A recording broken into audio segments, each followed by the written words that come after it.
Welcome back to the Cossy Arsenal podcast. My name is Cossy. Welcome back to a brand new video.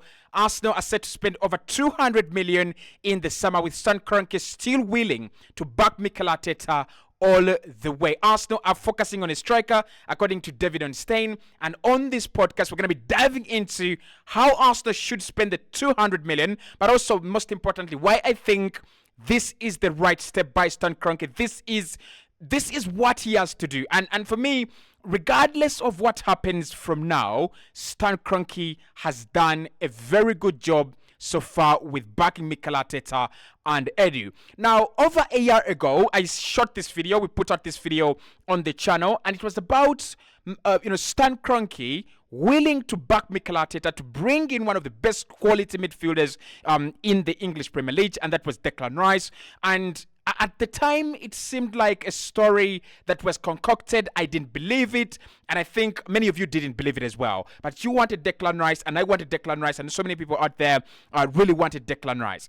In the end, Kroenke proved us wrong. He went and spent 200 million on Kai Havertz, Yerry Timber, and Declan Rice. Three of the best players you could say, you would get for that amount of money. Maybe apart from Kai Havertz, because you could have done much better with 65 million pounds. But still, that was good. And for me, now Kroenke has got to do one thing. It's to continue supporting Mikel Arteta and supporting Edu. I don't think we're going to spend more than 200 million again after this summer. After this coming summer, Arsenal will just need to spend maybe 50 million, 70 million, 100 million just to bring in one player, just like Manchester City are doing it. You bring in a Jack Grealish, you bring in a Jeremy Doku, you bring in a Josko Gvardiol. You don't have to spend huge millions and millions every single summer after this one. So the story was basically broken by David Onstein after Arsenal lost to Bayern. And I thought maybe this is coming in as a reaction to the Bayern loss. Maybe they're trying to woodwink us into thinking that the Kroenkes really care. And I didn't take it as an important story. But again, the story is resurfacing today and still shows that regardless of what happens this season, regardless of where Arsenal finish, whether we win the league or not, we are going to be backed. Mikel Arteta is going to be backed by the Kroenkes. And for me, that is the most important thing as we go into the summer. Because for Mikel, at the moment, he's built a formidable force. But this is not a team that beats Real Madrid. This is not a team that beats Manchester City. And we have seen it. We've beaten Manchester City on 2 occasions out of 3 that we played them this campaign. But when you look at the feeble performances, when you look at the amount of fear when we are playing Manchester City, this team still lacks some elements in the team. There's some parts of this team that need to be upgraded. And that's what we're going to talk about in this video. Right, so let's start off with the striking position, because it looks like that is where Arsenal would love to spend much of their money. And you look at that thumbnail, we have 2 players that Arsenal are really interested in up top. That is Victor Gyökeres and also Alexander Isak. So with Alexander Isak, I think it's going to be, it's a no-brainer. Newcastle don't want to sell 100 million or nothing. And I also think that this is a situation where if Arsenal will be allowed to buy Alexander Isak, Chelsea will come in because they don't have a striker. Man United would come in, and a couple of other clubs. So I think Isak is good, but he's going to have a big competition level. You're going to have to fend off a lot of teams. And I'm not saying Arsenal shouldn't, or we shouldn't sign Isak because there is competition. Because I said it a year ago or 2 years ago that if you want to get the best players, they're the players that everybody wants. So if you want to get Joshua Kimmich, Madrid will be there and Manchester City will be there. If you want to sign, a Victor Gyökeres, you're going to have, competition from Chelsea, competition from probably Liverpool and probably Manchester United and Bayern. So it's time for us to perform at the topmost level. And that, the topmost level in transfers means signing the players that Real Madrid, Barcelona, Bayern want. Signing the players that everybody wants. So for me, Isak is a perfect target for Mikel Arteta. You look at the way he plays.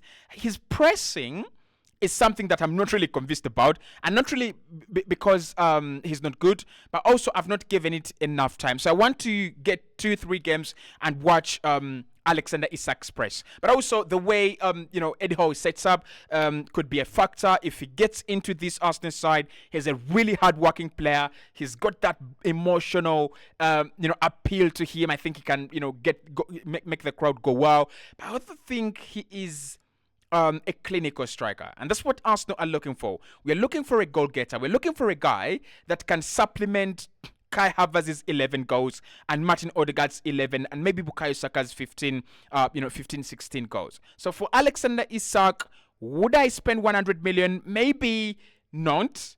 Right? Maybe not. I'm not yet convinced about Isak and the 100 million. But because it's Premier League proven, if Mikel Arteta believes that he's the guy, then I don't have a problem about it. I wouldn't say Arsenal have spent 100 million on Isak. It's a waste of money. I wouldn't really say that. And also, given the fact that we spent 65 million pounds on Kai Havertz, it might be very difficult for Arsenal to negotiate deals below 65. You go into Newcastle and they say, hey, you spent 65 million on Kai, Alexander Isak or Bruno Guimaraes, who we'll talk about later on the podcast as well, is better. So you've got to go out there and look for 100 million to sign Guimaraes, or to look for 100 million or 80 million to sign Guimaraes, or 100 million to sign Alexander Isak. So if Mikel Arteta is convinced that he is a 100 million pound player, if Mikel Arteta is convinced that he is the guy to take us to that next level, right? And I want you to let me know in the comment box below. If you have a player like Alexander Isak, does he eliminate Bayern from the UEFA Champions League? Does he eliminate Real Madrid from the UEFA Champions League? Because that is the player we are looking for. So look at that picture on your screen. You have another player in Victor Gyökeres, and I don't think Arsenal should be really thinking about many strikers, right? So the stories coming out from the Daily Mail and the Mirror had earlier on indicated that Arsenal were thinking about a player who is a little bit younger in terms of a striker because they think Kai Havertz can get the job done. However, we can all agree that we are not yet there. We don't have the striker. We don't have the numbers up top. We don't have that 20-30 goal scorer. And Mikel Arteta talked about it in one of his press conferences, and he said, if you want us to, go out there and challenge, we are going to do that. This team believes it, right? But honestly, in terms of goals, we don't have that 20-30 goal machine. So I think Arsenal can even compete next season, and we can win it next season.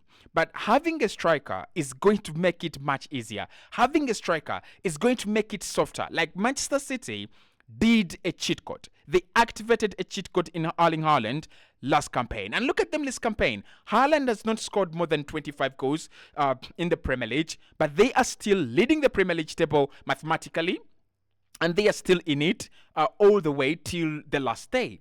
So for me, that is the point. That is what we need. We need a cheat code, right? I think Arsenal are favourites to win the league next season. As Liverpool sort out their new problems and the system that they want to work with, as Manchester City deal with burnout of of around 3 consecutive seasons playing high intensity football at the top, this is Arsenal's time. This is gonna be our time for us to go. Okay, we've played 2 seasons at the top. We now know the map. We have the map in our scope. Let's go and win it. So for me, Victor Gyökeres could be that guy. I love him. I think he's clinical. But my problem with Victor Gyökeres, it is 1 season, right? It has only been 1 season, and I know one season players could actually do the job. It is still scary. I'm still skeptical. Can he eventually get the job done? Can he eventually come to a club like Arsenal and step up? Because that is what we are looking for. We're looking for a guy that can come from wherever he has been and step up. Someone to make us better. I don't want another Olivier Giroud. I don't want another Olivier Giroud. Because with Olivier Giroud, he came in at Arsenal, and he's one of those players that are not really playing at the top, right? So he's young, and he needs a lot of guidance. And Arsene Wenger did that with so many players throughout his career at Arsenal. And then he goes to Chelsea and wins everything. And then he goes to AC Milan and wins them a bloody title. Olivier Giroud has won everything in football. He has a league title. He has a Champions League, if I'm not forgetting. He has a Europa League. He has a World Cup. So I don't want the version of Olivier Giroud we had. I want the version of Olivier Giroud that won AC Milan the title, that won Chelsea European silverware. That is the version of a player we're looking for. So for me, Gyökeres, again, Arsenal have to be very careful. We've been watching him, and I know Mikel Arteta is one of those guys that are really bright and brilliant. If he is the guy, bring him in. Absolutely, no question there. The other two positions, I think, with strikers, that is the only two. Those are the only two, options I would want Arsenal to really explore. Up top, of course, obviously, we are looking for a winger, and Rafa Leao has been named as one of the players that Arsenal would love to sign in the summer as competition to Gabriel Martinelli and Bukayo Saka. I have a fear for Gabriel Martinelli, and I will do a video about my fears for Gabriel Martinelli.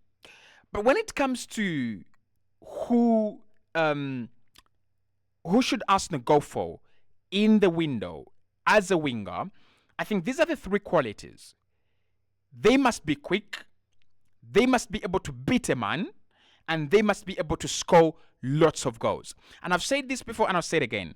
I don't mind a striker who comes in, a winger who comes in, and he replaces Gabriel Martinelli. Because I think Gabriel Martinelli and Bukayo Saka are both wingers that we can upgrade on. They're both players that can be upgraded on. Now, I'm not saying Saka is going to be replaced, or Martinelli is replaced, or should be, but I'm saying if you get a Rafa Leao on the left-hand side of that wing, it changes. It changes the dynamics, and it changes the dependency we have, in a player like Bukayo Saka. He is our star player, but we cannot rely on a 22, 23-year-old all the time. We've got to change our options. We've got to change it up. At times, you have to play 20 minutes on the left-hand side, through the left-hand side, and that's where our first goal comes in against Chelsea. Then you look at the other goals where they're coming in. The Ben White goal, the first one, it comes on the right hand side. Kai Havertz's second goal, right hand side. Benny Blanco's third goal, right hand side. Right. So it means still Arsenal are heavily attacking through the right hand side where there is Odegaard and where there is Saka, and that is easy to stop. That is predictable. Any team that has seen us play this season will stop Odegaard and Saka, and we will struggle. They will do something nice on the left hand side, and we will struggle. But if you have Declan Rice on the left hand side as your left number 8, and then you also have a Rafa Leao who is magic, quick, he's arrogant, he will beat a man, and he's clinical. Maybe not very clinical. He is very clinical. I'm an AC Milan fan, I can tell you that.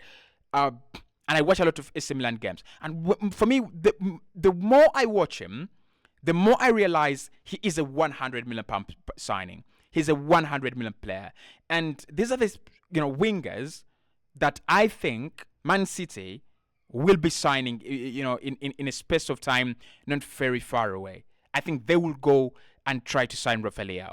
But if I was to sign a winger for Arsenal, it's Rafa Leao. Now, the interest has been reported that it's there. I'm not really sure whether we are going to be doing,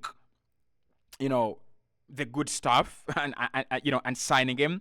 But I would love him at Arsenal.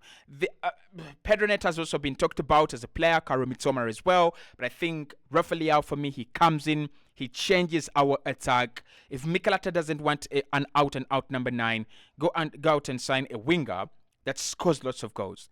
That could be Rafa Leao. In midfield, we're interested, or we like, actually, Bruno Guimaraes and Joshua Kimmich. Kimmich really likes Arsenal. And he has Arsenal as among the options that he would love to play for in the summer should he leave Bayern. The rumor is that he might leave. For me, I would go with Bruno Guimaraes as well. I still think Guimaraes should have signed for Arsenal before signing for Lyon. He should have signed for Arsenal before signing for Newcastle. We had our chances to sign him up, and somehow we just failed. We had our chances to get him, and somehow still we just fail. But I think he is the guy. Bruno Guimaraes, he is the real deal. Whatever we do, whatever Arsenal do out there, we've got to go and get him. Like, this guy with Declan Rice and Odegaard, that could be a midfield that you can equate to Casemiro, Cruz, and Modric. That could dominate for a decade. That midfield trio could dominate for a decade. And I'm talking about a Bruno Guimaraes who I know is not 100% defensive, right? But I think his ball-winning ability, coupled with Declan Rice's ball-winning ability, and the hard work of Kai Havertz and Martin Odegaard, we will be, okay defensively. It's okay for us to have Guimaraes and Rice and Odegaard in the same team. So that's how I would spend the 200 million, and I think Mikel Arteta is lucky to spend the 200 million. For me, I don't want us to repeat the same problems and the same mistakes we had last campaign. I know Arsenal will sign a defender. We're looking at the likes of Tar at Bayer Leverkusen. We're looking at so many defenders as well. But in my book, the priorities is a midfielder to replace Partey and Gino, who are clearly setting an example of how Arsenal should play with Declan Rice. We should also go out there and get ourselves a very good winger and a striker. So a striker, 80 million. A winger around maybe 60 million. That's around 140 million. And then the rest of the 60 million, you go and invest it in a midfielder. I still think that 200 million will get us at least the Premier League next season, and it will take us to the semi-finals of the UEFA Champions League. I don't think we are going to retard. I think we're just going to get better. If you like this video, hit the like button, subscribe to the channel as well. The transfer rumors are really spreading a lot, and we're going to do all the reactions to them with me.